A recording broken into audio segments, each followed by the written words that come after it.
Une fois que notre sans-limage, il est OK, on va venir faire, 2-3 corrections si besoin, hein, et ça sera toujours, le même principe. On va venir faire les mêmes corrections finalement que quand on est venu faire, pour, la pose du demi-poplite une fois qu'il était catalysé.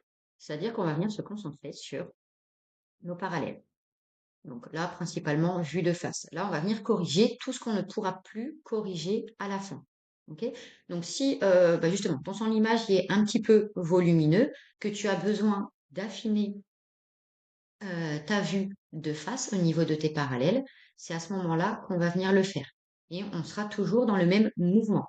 OK? Que ce soit sur une création de forme, que ce soit pour à partir du moment en fait où tu dois venir corriger tes parallèles, c'est toujours le même mouvement, les mêmes repères.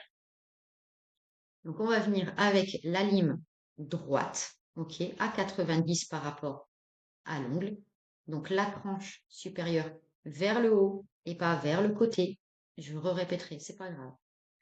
Mais hyper important. Sinon, si tu es incliné, ça va creuser. Et donc là, ton son l'image, il est foutu alors que tu t'es super bien appliqué. Toujours le même repère, donc qui va comprendre notre sinus, notre point de rupture et notre point du bord libre. Donc là, si on est sur une amande, notre point du bord libre, du coup, il va être imaginaire, parce qu'en vérité, le point du bord libre, il est aligné, lui, à l'axe central sur une amande. Donc là, on l'imagine qu'il est dans la continuité de notre sinus et de notre point de rupture. Des mouvements courts et droits, vraiment, l'idée, c'est juste de venir affiner vraiment les parallèles. Ils sont peut-être un petit peu trop dodus à ce moment-là. Pareil, peut-être qu'il n'y aura pas nécessité de le faire si la matière elle a été appliquée de façon très, très juste. Si on s'oriente donc sur une forme carrée, c'est le même principe. L'idée à cette étape-là, c'est de venir affiner les parallèles si besoin.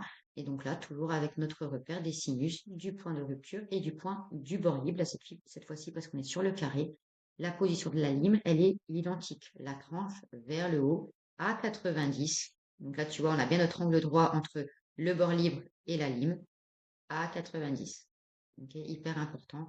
Des petits mouvements. Pareil, si tu fais des grands mouvements, finalement, avec ton coude, tu fais un peu de balancier. Donc, ta lime, elle restera moins dans l'alignement de la parallèle qu'on recherche.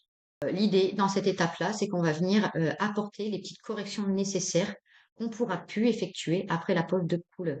Si ton fil de lumière, au final, il est super droit, de partout, il est régulier, c'est parfait.